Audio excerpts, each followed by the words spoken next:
നമ്മുടെ തലമുടി ഇട്ടിട്ട് നല്ല സിൽക്കി ഹെയർ ആയിട്ട് കിടക്കാനൊക്കെ ആയിട്ടും നല്ല സ്മൂത്തായിട്ടും നല്ലൊരു തിളക്കം കിട്ടാനൊക്കെ ആയിട്ടും മുടി കൊഴിച്ചിൽ മാറാനൊക്കെ ആയിട്ട് ഇതുപോലെ നിങ്ങൾ വെണ്ടയ്ക്ക വന്ന ഈ ഒരു രീതിയിൽ നിങ്ങളൊന്ന് തല കഴുകി നോക്കിക്കേ. ഈ ഒരു വെണ്ടയ്ക്ക വെച്ചിട്ട് നമുക്ക് 2 രീതിയിൽ ഉണ്ടാക്കിയെടുക്കട്ടോ. അപ്പം ഏതാണ് ഇഷ്ടം എന്ന് വെച്ചിട്ടുണ്ടെങ്കിൽ ചെയ്തെടുത്തോ കേട്ടോ.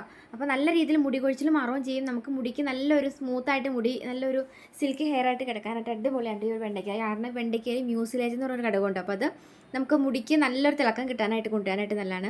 അതല്ല മുടി വളരാനൊക്കെ ആയിട്ട് നല്ലതാണ് കേട്ടോ. പിന്നെ ഹെയർ ഫോൾ കൺട്രോൾ ചെയ്യാനായിട്ട് അടിപൊളിയാണ്. ട്രൈ ചെയ്ത് നോക്കാം കേട്ടോ. അപ്പോൾ ഇതുപോലെ നമുക്ക് ഒരു 1-2 വെണ്ടയ്ക്ക ഇതുപോലെ വട്ടരിഞ്ഞിട്ട് ഇട്ട് കൊടുക്കാം. പിന്നെ സവാള ചെറിയൊരു കഷ്ണം സവാള ഇട്ട് കൊടുക്കുകയാണെങ്കിൽ താരം മാറാനായിട്ട് അടിപൊളിയാണ്. അപ്പോൾ ഈ വെണ്ടയ്ക്കയും സവാളയും നമുക്ക് തലയിൽ താരം മാറി ഇതിൻ്റെ ഒപ്പം തന്നെ മുടി വളരാനായിട്ട് മുടി വളർച്ച ഇരട്ടിക്കാനായിട്ട് നല്ലതാണ് കേട്ടോ. പിന്നെ മുടിക്ക് നല്ല കറുപ്പും കിട്ടാനും തിളക്കവും കിട്ടാനൊക്കെ ആയിട്ട് ഈ കറിവേപ്പില ഇട്ട് കൊടുക്കുന്നത് നല്ലതാണ്. അകാലനരയൊക്കെ ഉണ്ടെങ്കിൽ മാറുകയും ചെയ്യും കേട്ടോ. അപ്പോൾ ഇത് 3 കൂടി നന്നായിട്ട് ഇതുപോലെ വെള്ളത്തിലിട്ടിട്ട് നന്നായിട്ട് തിളപ്പിക്കണം കേട്ടോ. ഏകദേശം ഒരു 5 മിനിറ്റ് നേരത്തോളം നന്നായിട്ട് ഇങ്ങനെ തിളപ്പിച്ചിട്ട് ഇതുപോലെ നമ്മൾ ഇത് അടച്ച് വെച്ചിട്ട് പോകുക. ചിലപ്പോൾ ഈ പത ഇങ്ങനെ പൊന്തി ഇങ്ങനെ വെളിയിലിട്ട് പോരും. പാലൊക്കെ പൊന്തി വെളിയിലിട്ട് പോരും പോലെ. അപ്പോൾ നിങ്ങളത് അവിടെ നിന്ന് തന്നെ ഒരു 5 മിനിറ്റ് നേരം നന്നായിട്ട് വെട്ടി തിളപ്പിച്ചിട്ട് ഇതുപോലെ എടുക്കുക. ഇത് എടുത്ത് കഴിഞ്ഞപ്പോൾ നല്ലൊരു ഹെയർ കണ്ടീഷണറായിട്ട് നിങ്ങൾക്ക് കിട്ടും. നല്ലൊരു നാച്ചുറൽ ഹെയർ കണ്ടീഷണറായിട്ട് നിങ്ങൾക്ക് കിട്ടും കേട്ടോ. നല്ലൊരു വഴുവഴുപ്പൊക്കെ ആയിട്ടുള്ള ഒരു ജെല്ലി ഇതല്ല ഇതുപോലെ ഇട്ട് നമ്മൾ താളി തലത്തേക്ക് എത്തില്ലേ, ചെമ്പരത്തിയുടെ താളി. അപ്പോൾ അതുപോലെ തന്നെ അതേ ഗുണമുണ്ട് കേട്ടോ നമുക്ക് ഈ ഒരു ഇത് വെച്ചിട്ടുണ്ടാക്കുന്നത്. അപ്പം നിങ്ങൾക്ക് ഏതാണ് ഇഷ്ടം എന്ന് വെച്ചിട്ടുണ്ടെങ്കിൽ ആ ഒരു രീതിയിൽ നിങ്ങൾക്ക് ഉണ്ടാക്കിയെടുക്കാം. ഇനി നമുക്ക് ഈ ഒരു രീതിയിൽ ഇതിങ്ങനെ തല തേച്ച് എടുക്കാം. എന്നിട്ട് വേണമെങ്കിൽ നിങ്ങൾക്ക് ഒന്ന് സോപ്പിട്ട് വേണമെങ്കിൽ കഴുകുന്നതിനും കുഴപ്പമൊന്നുമില്ല കേട്ടോ. മുടി നല്ല സോഫ്റ്റായിട്ട് കിടക്കുകയും പിന്നെ ഇതുപോലെ നമുക്ക് 2 രീതിയിൽ ഈ വെണ്ടയ്ക്ക വെച്ചിട്ട് ഉണ്ടാക്കിയെടുക്കാം കേട്ടോ.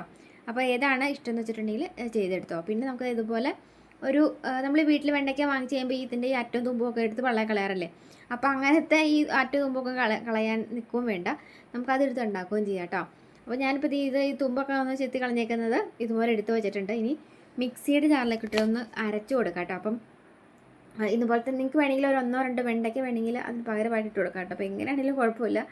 അപ്പോൾ ഇതിനകത്തേക്ക് നമുക്ക് വേണമെങ്കിൽ സവാള ചേർത്ത് കൊടുക്കാം കേട്ടോ. ഞാൻ പറഞ്ഞില്ല നല്ല രീതിയിൽ താരനൊക്കെ ഉണ്ടെങ്കിൽ ശരിക്കും ഇളകി പോരാൻ അടിപൊളിയാണ് കേട്ടോ. അപ്പോൾ ഇതുപോലെ ഒരു ചെറിയൊരു കഷ്ണം സവാള അരിഞ്ഞ് ഇട്ട് കൊടുക്കാം. പിന്നെ ഇതിൻ്റെ കൂട്ടത്തിലേക്കുണ്ടല്ലോ കഞ്ഞിവെള്ളം ചേർത്ത് കൊടുക്കുകയാണെങ്കിൽ നമുക്ക് തലയ്ക്ക് നല്ല തണുപ്പും കിട്ടും, നല്ല ഉറക്കവും കിട്ടും.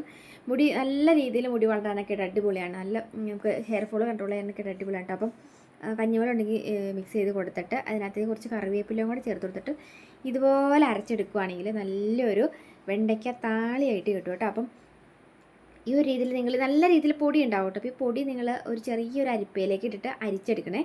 നല്ല പച്ച കളർ ഹെയർ കണ്ടീഷണറായിട്ട് കിട്ടും കേട്ടോ. ഇനിയിപ്പോൾ നിങ്ങൾക്ക് ഇതിനകത്തേക്ക് വേണമെങ്കിൽ ഇതിൻ്റെ ഒരു മണം നിങ്ങൾക്ക് ഇഷ്ടപ്പെട്ടില്ല എന്നുണ്ടെങ്കിൽ നമ്മൾ വീട്ടിൽ വാങ്ങുന്ന ഏതെങ്കിലും ഒരു ഷാമ്പു